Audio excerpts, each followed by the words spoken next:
Assalamualaikum warahmatullahi wabarakatuh. Waalaikumsalam warahmatullahi Waalaikumsalam wabarakatuh. warahmatullahi wabarakatuh.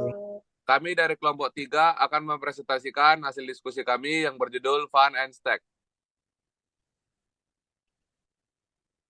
Kelompok kami yang beranggotakan Aliu Diansyah, Yosia Pandame, Bella Kenina, Sanggam Desandro, dan Gabriel Nabitupulu.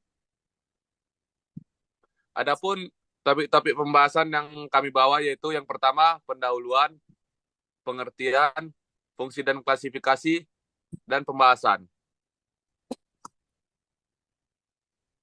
Yang pertama pendahuluan. Pembangkit listrik adalah fasilitas yang menghasilkan energi listrik dari berbagai sumber energi. PLTU bekerja dengan cara mengubah energi panas menjadi energi kinetik uap, yang kemudian digunakan untuk memutar turbin dan menghasilkan listrik. Proses ini dimulai dengan pembakaran bahan bakar seperti batu bara, gas alam, ataupun minyak bumi dalam boiler untuk memanaskan hingga menjadi uap bertekanan tinggi. Uap ini kemudian diarahkan ke turbin yang terhubung dengan generator listrik dalam konteks industri. PLTU sangat penting karena mampu menyediakan pasokan listrik yang stabil dan besar untuk mendukung berbagai kegiatan produksi. Industri-industri besar seperti pabrik baja, pabrik kimia, dan pabrik semen sangat bergantung pada listrik yang dihasilkan oleh PLTU untuk menjalankan mesin-mesin berat dan proses produksi yang kompleks. Selanjutnya akan dibacakan oleh Bella. Oke, di sini saya akan membacakan tentang pengertian fan dan fungsi fan. Yang pertama, fan itu di pembangkit listrik, kipas atau fan memasok udara primer dan sekunder ke furnace boiler. Udara primer digunakan untuk pembakaran bahan bakar, tetapi juga dapat dilakukan dalam transportasi pneumatik bahan bakar dan padatan lainnya ke furnace. Fan mengatur kandungan oksigen dalam pembakaran. Selain itu adalah fungsi fan itu yang pertama adalah peningkatan efisiensi pembangkit, meningkatkan aliran udara, mencegah overheating, dan terakhir mengatur kecepatan udara. Selanjutnya adalah klasifikasi utama fan. Fan ini mempunyai klasifikasi utama yaitu ada dua. Yang pertama kipas sentrifugal dan kipas aksial. Kipas sentrifugal ini cara kerjanya menggunakan gaya sentrifugal untuk menggerakkan udara-udara ditarik ke tengah kipas dan kemudian didorong keluar pada sudut 90 derajat dari sumbu kipas. Aplikasinya adalah digunakan dalam sistem yang membutuhkan tekanan tinggi, seperti ventilasi industri, pengumpulan debu, atau sistem HVAC. Yang kedua itu kipas aksial. Cara kerjanya itu menggunakan bilah yang berputar untuk menggerakkan udara yang sejajar dengan sumbu kipas. Kipas aksial ini cocok untuk aplikasi yang membutuhkan aliran udara besar dengan tekanan rendah. Seperti contohnya itu kipas pendingin, kipas angin, dan sistem ventilasi umum.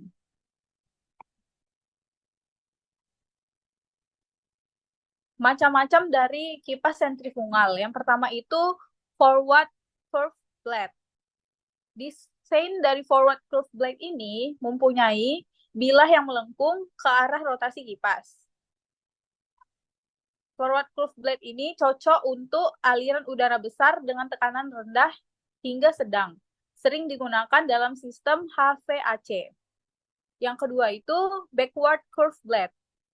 Backward curve blade ini desainnya bilahnya itu melengkung ke arah yang berlawanan dengan rotasi kipas.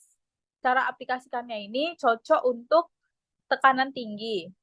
Atau bisa juga ini backward curve blade ini sering digunakan dalam ventilasi udara industri.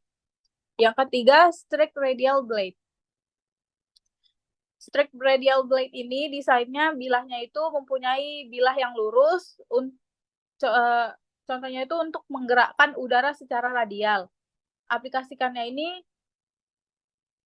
cocok untuk yang melibatkan partikel debu atau kotoran. Karena strict radial blade ini tidak mudah tersumbat.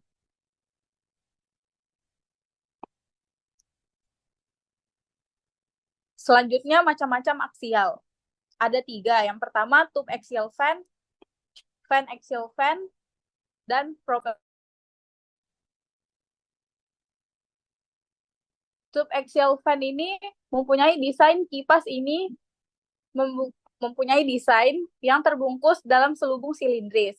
Fungsinya ini, selubungnya ini membantu mengarahkan aliran udara melalui saluran yang membuatnya cocok untuk aplikasi saluran udara. Tube axial fan ini sering digunakan dalam sistem HVAC untuk ventilasi dan pendingin udara. Yang kedua, fan axial fan. Fan axial fan ini mempunyai desain yang memiliki sirip pemandu atau bisa juga disebut guide fans yang terletak sebelum atau setelah bilah kipas. Fungsi siripnya ini membantu meluruskan dan mengarahkan aliran udara, meningkatkan efisiensi serta kemampuan tekanan. Fan axial fan ini umumnya digunakan di lingkungan industri yang memerlukan tekanan lebih tinggi dan aliran udara yang terkontrol. Yang ketiga, propeller fan. Desain dari propeller fan ini merupakan jenis kipas aksial paling sederhana dengan bilah yang dipasang pada hap pusat. Fungsinya ini adalah memberikan aliran udara tinggi pada tekanan rendah. Propeller fan ini biasanya digunakan di situasi yang memerlukan perpindahan volume udara besar, seperti dalam sistem pendingin dan ventilasi. Terima kasih. Oke, baik. Saya akan lanjutkan bagian-bagian umum. Yang pertama, adapun bagian umum daripada sebuah boiler fan yang pertama adalah fan housing, bisa juga disebut murah daripada kipasnya. Bentuknya seperti keong di dalamnya, berputar seperti impeller dengan susunan blade atau roda daripada kipas. Sisi luarnya kita sebut gas dusty.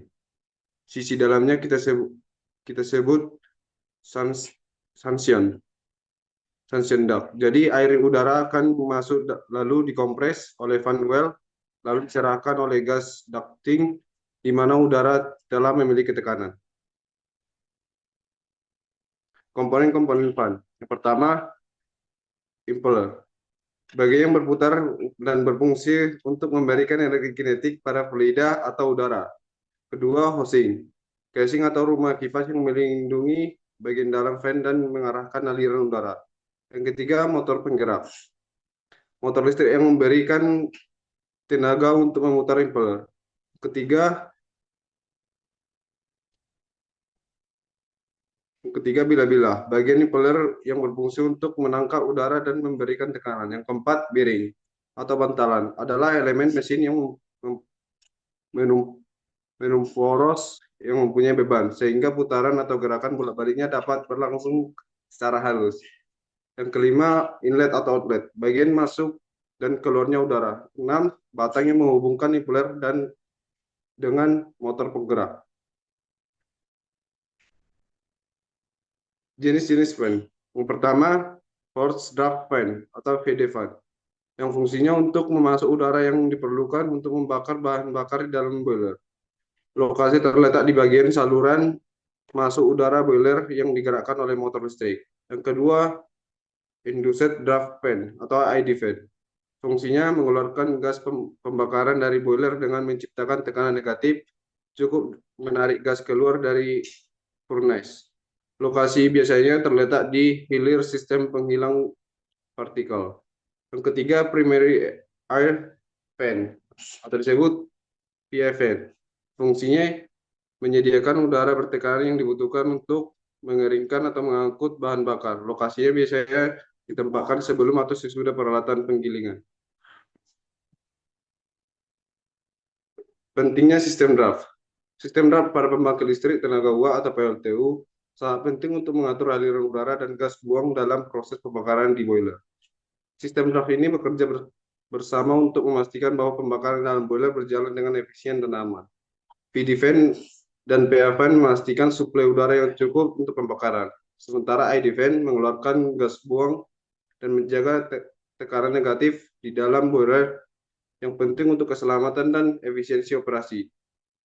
Sistem draft ini berperan dalam mengendalikan emisi dengan memastikan gas buang diproses melalui sistem pengendalian polusi sebelum dilepaskan di atmosfer. Pengertian staf. Cerobong adalah struktur vertikal yang berfungsi untuk mengeluarkan gas buang hasil pembakaran dari boiler ke atmosfer. Gas buang ini biasanya terdiri dari beberapa komponen seperti uap air, karbon dioksida, CO2, sulfur dioksida atau SO2, dan partikel lainnya. Fungsi staf. Pembuangan gas buang cerobong berfungsi untuk mengeluarkan gas buang dari proses pembakaran di boiler ke atmosfer. Pengurangan polusi. Dengan mengarahkan gas buang ke ketinggian tertentu, cerobong membantu mengurangi konsentrasi polutan di permukaan tanah, sehingga mengurangi dampak negatif. Meningkatkan efisiensi pembakaran, cerobong membantu menciptakan draft atau aliran udara yang diperlukan untuk pembakaran yang efisien di dalam boiler. Jenis-jenis staf. Yang pertama, Mansory seismonis. Terbuat dari batu bata atau batu biasanya digunakan di rumah-rumah dengan perapian tradisional. Yang kedua, metal seismonis. Terbuat dari logam, sering digunakan bangunan komersial dan industri. Yang ketiga, prefabricated seismonis. Cerobong yang dibuat untuk pabrik dipasang di lokasi, sering digunakan untuk perapian modern. Yang keempat, fireplace insert seismonis. Digunakan dengan sisipan perapian untuk meningkatkan efisiensi pemanasan.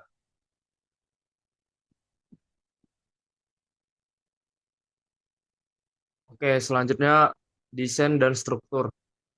Yang pertama itu ada tinggi cerobong.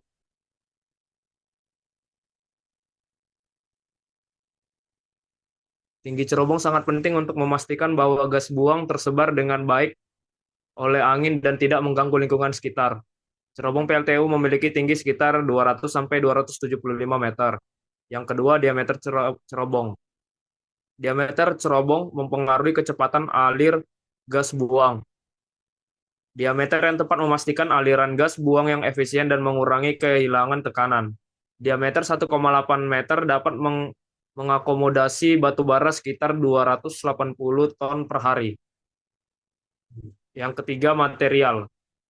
Material yang digunakan untuk membangun cerobong harus tahan terhadap suhu tinggi dan korosi akibat gas buang. Material yang biasa digunakan baja karat dan beton bertulang. Material ini memastikan umur panjang. Dasar cerobong. Bagian ini biasanya lebih lebar dan kuat untuk menahan seluruh struktur cerobong. Selanjutnya, badan cerobong. Bagian utama yang berbentuk tabung vertikal atau mendekati vertikal. Tinggi cerobong biasanya 2 kali lipat dari bangunan terdekat untuk memastikan aliran gas buang. Puncak cerobong. Bagian atas cerobong yang terbuka untuk mengeluarkan gas buang ke atmosfer. Puncak ini sering dilengkapi dengan penutup atau filter untuk mengurangi polusi. Selanjutnya, liner. Lapisan dalam cerobong yang tahan panas dan korosi, melindungi struktur utama dari korosi akibat gas buang yang panas. Dampers. Katup yang dapat dibuka atau ditutup untuk mengontrol aliran udara dan gas buang. Selanjutnya, kaitan ESP dan FGD pada stek. Electrostatic Precipitator atau ESP dan flue gas desulfurization FGD adalah dua teknologi pengendalian polusi yang sering digunakan pada cerobong asap di pembangkit listrik tenaga uap atau PLTU.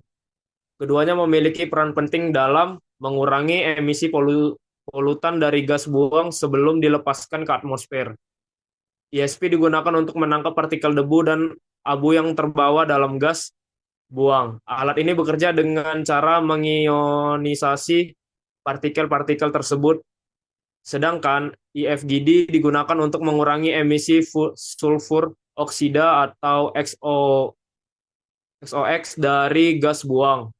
Proses ini penting karena SOx dapat menyebabkan hujan asam dan masalah kesehatan jika dilepaskan ke atmosfer.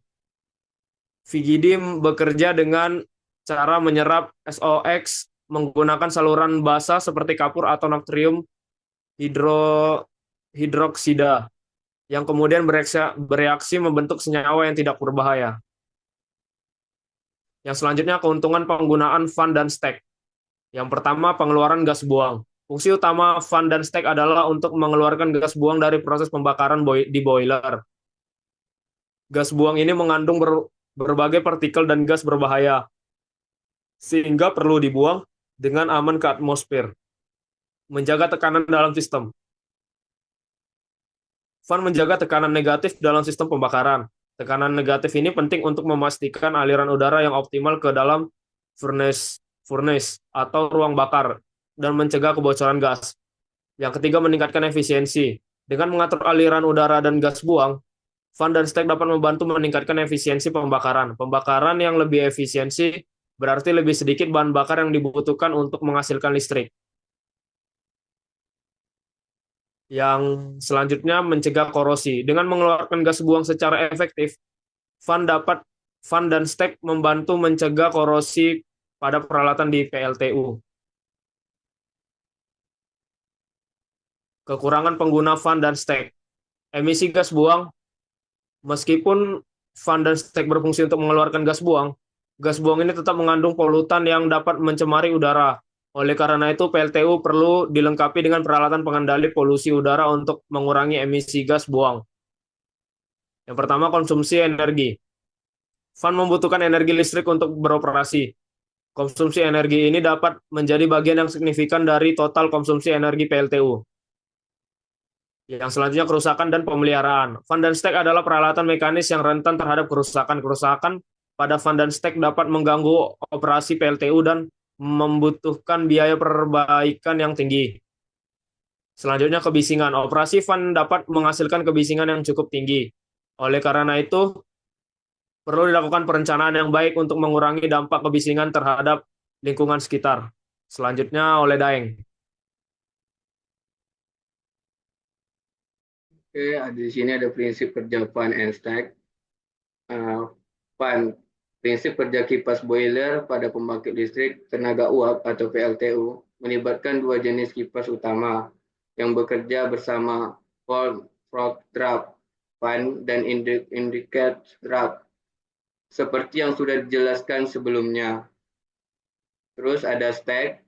Prinsip kerja cerobong asap pada pembangkit listrik tenaga uap atau PLTU adalah untuk mengeluarkan gas buang hasil pembakaran dari boiler ke atmosfer. Cerobong asap berperan penting dalam memastikan bahwa efisiensi gas buang dari PLTU dikelola dengan baik dan sesuai dengan standar lingkungan yang berlaku. Adapun perawatan fan and stack, yang pertama itu fan, pemeriksaan visual, melakukan inspeksi visual secara berkala untuk memeriksa kondisi fisik kipas termasuk bilah kipas, motor, dan bantalan. Ada pelumasan, memastikan semua bagian bergerak dilumasi dengan baik untuk mengurangi gesekan dan keausan. Terus ada penggantian komponen, mengganti komponen yang haus dan rusak sesuai dengan jadwal pemeliharaan. Ada pembersihan, membersihkan bagian dari debu dan kotoran yang dapat mengganggu kinerja kipas.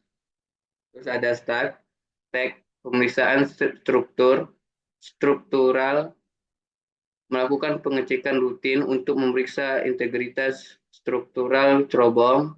Terus ada pembersihan, melakukan pembersihan cerobong dari endapan debu dan kotoran yang dapat menghambat aliran gas buang. Terus ada pemantauan emisi, memastikan cerobong berfungsi dengan baik dalam mengeluarkan emisi gas buang, perbaikan atau penggantian, melakukan penggantian bagian cerobong yang rusak atau aus untuk mencegah kerusakan lebih lanjut. Mungkin itu saja dari presentasi dari kelompok kami. Kami ucapkan terima kasih. Wassalamualaikum warahmatullahi wabarakatuh. Waalaikumsalam Warahmatullahi wabarakatuh.